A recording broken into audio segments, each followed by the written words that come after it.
मंडळी नमस्कार। मी आज बोजलिंग मंदिरापाशी आलो तर बोजोबाचे दर्शन घेऊन मी आग्नेय बाळापाशी आल्यानंतर तर ही आग्नेय बाळाचे पुजारी रावसाहेब काळे पाहुण्यानं काळे पाहुण्यानं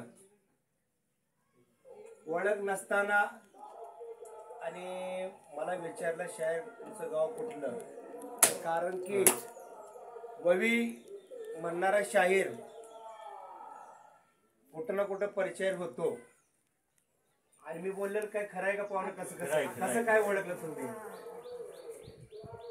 मी बसल्यानंतर आमचे मित्र विठ्ठल भाऊ कोकरे शाहीर यांना मी ओळखलं व त्यांचा सत्कार केला आणि शी सिरपळ देऊन आणि माझा सत्कार केला काळ्या पाहुण्याने पुजारी म्हणून त्यांचा धन्य आभार आहे।